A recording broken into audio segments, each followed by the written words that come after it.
BSA celebrates Black History Month, and the Gunkelman Award is finally here.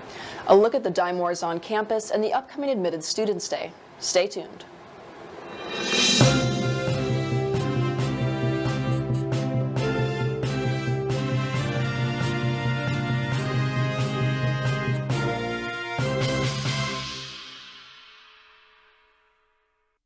Last Thursday, Afreak was held in the Ndsu Ballroom for a celebration of Black culture. As Black History Month came to a close, NDSU's Black Student Association and multicultural programs joined forces with Concordia College to host the event. Black Student Association President Kayla Jones said it's very important to educate people on Black history, especially in North Dakota. There were several speakers, performances, and poems performed at this event. This week is the beginning of the dime wars in the residence halls, and will go until March 10th. Students can participate in this challenge by putting positive money, dimes and dollars, in their own jars, and putting negative money, pennies, nickels, and quarters, in their enemies' jars. The building with the most positive points at the end is the winner and will be announced after spring break. All money raised will go to the March for Dimes. Do you know what the Gunkelman Award is? Do you want to know how to nominate someone for the award? I have more on this coming right up. The Gunkelman Award is an award that honors Mary Cannell Gunkelman, who was a prior student at NDSU, and who had a very firm belief in that the more enjoyable environment was, the better it would be for NDSU and for the students as a whole. And so this award is used then to honor somebody from the NDSU community, whether it's a student, staff, or faculty member, for their efforts in making NDSU a more positive and happy place. The Gunkelman family established their award in 1987 because they wanted to honor Mary and honor really just what she brought to NDSU and to the Fargo Moorhead community in terms of advocating for a more positive, enjoyable environment. And that's really what it got established for, was really just to honor her and honor that belief she had about how important that was for NDSU. Last year, Mary Gunkelman's son, John L. Gunkelman, spoke about the impact of the recipients who received the award. Anybody that's ever been put up for this award over the years, and it's been fun to see that from every department imaginable on campus and students, that they truly do make this a better place for a learning environment and a work environment for all the people that come in contact with NDSU. An email will be sent out to the NDSU community in early March. In the email, there will be a link to the Gunkelman Award Committee's website, and that's where people can submit nominations. We encourage people to really give specific examples of how people bring a positive environment to NDSU. The nominations are expected to close at the end of March, and then the committee will go through the process of selecting someone. The ceremony will be held over at the Alumni Center on Wednesday, May 4th, from 3 to 5 p.m.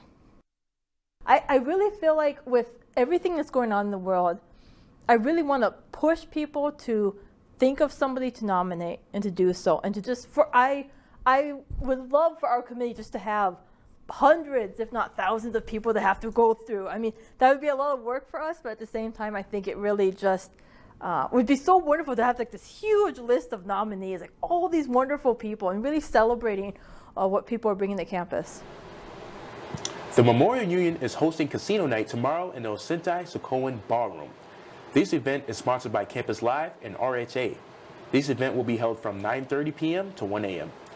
NDSU's annual Casino Night features blackjack, poker, craps, the Oxygen Bar, plus tons of food and prizes. Tomorrow, March 3rd, the Office of Admissions will host its NDSU Admitted Students Day. During this event, more than 500 upcoming freshmen will tour campus, meet professors, and learn about student life before they arrive in the fall. If you see families around on campus tomorrow, please be sure to welcome them by greeting them, offering assistance with directions, and showing your Bison pride. Now in your local news front, West Fargo Public Schools invite you to participate in the naming of the district's next elementary school. The new school will be located west of Veterans Boulevard. Submissions are accepted until March 31st and can be filled out online. With Russia's invasion of Ukraine, North Dakota has been showing their support for all Ukrainians. The Veterans Memorial Bridge connecting Fargo and Moorhead is the site of a rally in solidarity. Recently, local residents were lined across the bridge, waving flags and posters promoting peace. Another way for people in Fargo to show their support is to call their representatives and ask to divest from Russia.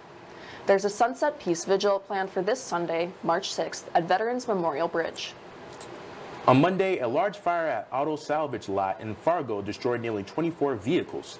Fargo Fire Department claimed that the initial call shortly after 1 a.m. indicated a possible building fire.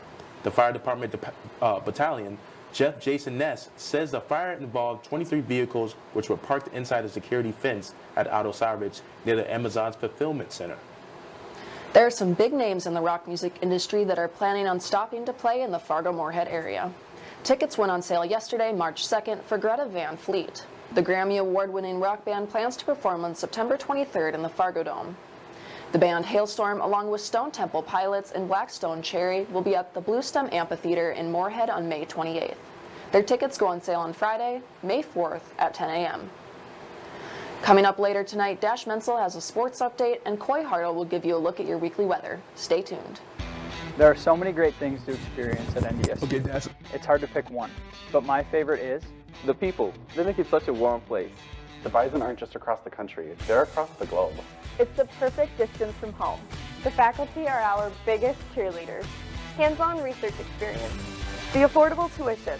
All the opportunities to stay active on campus. Real-world learning experiences. Once I got on campus, it felt like home.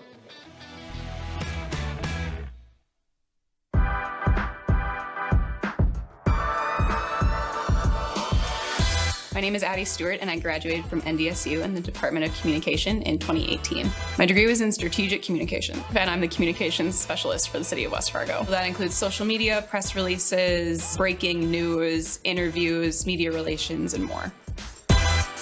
I went into communication because I wanted to do something I was passionate about. There were so many opportunities. I knew I could work for nonprofits, government, small business, agency work. Professors in the department definitely impacted me a lot in my life, making sure that once I graduated college, I knew I could get a job here just because of the connections in the department and the great morale that was in Fargo. Future students should definitely come to NDSU because it's a degree like no other here.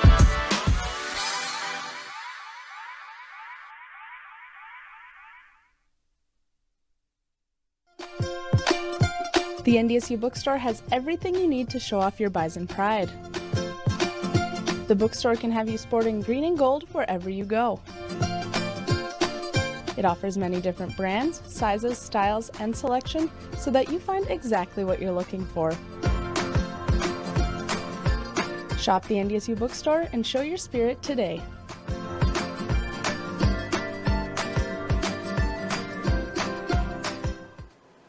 The regular season is over for men's and women's basketball, but that doesn't mean the action is over quite yet. I have their season recaps and tournament lineups right here.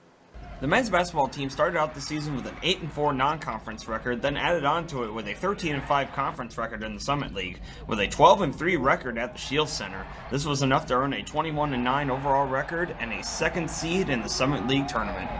This season featured many highlight moments, including a buzzer beater against South Dakota, a massive slam dunk against Western Illinois, and a fight at the end of the Oral Roberts game.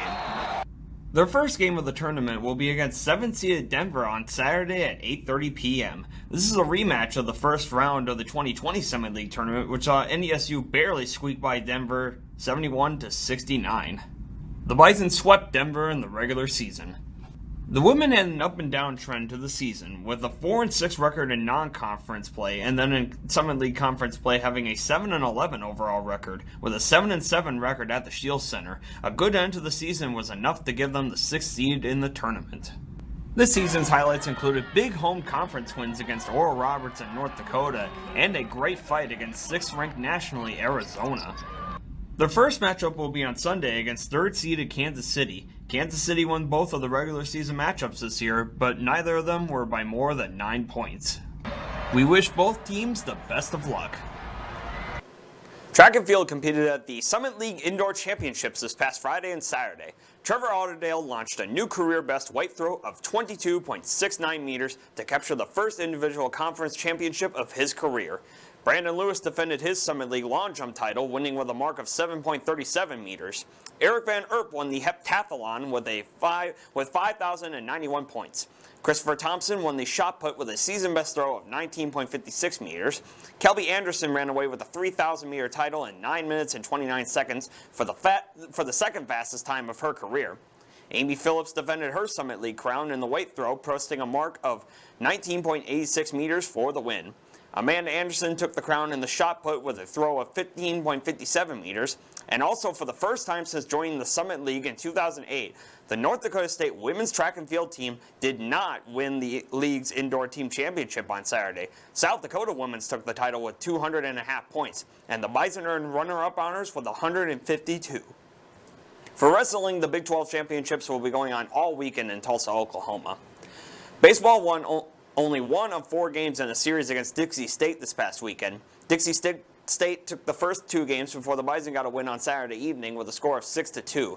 Dixie State won the final game on Sunday. Baseball's next competition will be a 3-game series against Long Beach State starting tomorrow night. Softball played 5 games at the Lobo Classic in Albuquerque, New Mexico. They won the first game against Buffalo 6-3, but then lost their next 2 games to UTEP and New Mexico. The team then rebounded, winning both of their games against Tarleton State. Their next games start tomorrow at the Amy S. Harrison Classic in Riverside, California. They will play 1 game against Cal State Northridge, 3 games against UC Riverside, and then 1 more game against Oregon State on Sunday. Men's golf won their second tournament of the season at the Dove Mountain Intercollegiate at the Saguaro Tortolita course just outside of Tucson, Arizona. The team won by 7 shots over the tournament host Valparaiso and placed all 5 scoring golfers and 2 individuals in the top 20. Their next tournament will be at the Grand Canyon University Invitational on March 14th. Speaking of the Grand Canyon Invitational, the women's golf just competed at the Grand Canyon Invitational at the GCU golf course and finished tied for 10th out of 20 teams. Grand Canyon won the tournament. The Lady Bison's next tournament will be at the Pizza Hut Lady Thunderbird Invitational on March 10th. Well, that's all for sports. Up next, Coy will give you the 7-day weather forecast. Don't go away. I'm your friend. I am your coworker. I'm your neighbor. There's no set person that defines who needs help in North Dakota. I play cards with your grandmother every week. Hunger is becoming more and more widespread and more known because there are people standing up and saying, hey, this can't happen. We can't be having this in our state, in our community. I sit next to you in math class. It's proving that they're learning better and they're not coming to school so hungry on Monday morning. We're engaging them and we're helping them learn. I mean, people want to help their fellow citizens, and in this food bank, in this agency, that is exactly what's happening, is people really, truly care. I'm here. I'm here to change the faces. I'm here to change the faces of hunger.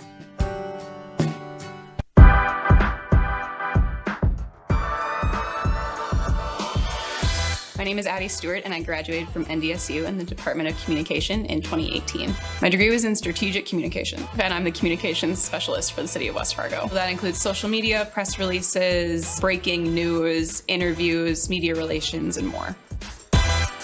I went into communication because I wanted to do something I was passionate about. There were so many opportunities. I knew I could work for nonprofits, government, small business, agency work. Professors in the department definitely impacted me a lot in my life, making sure that once I graduated college, I knew I could get a job here just because of the connections in the department and the great morale that was in Fargo. Future students should definitely come to NDSU because it's a degree like no other here.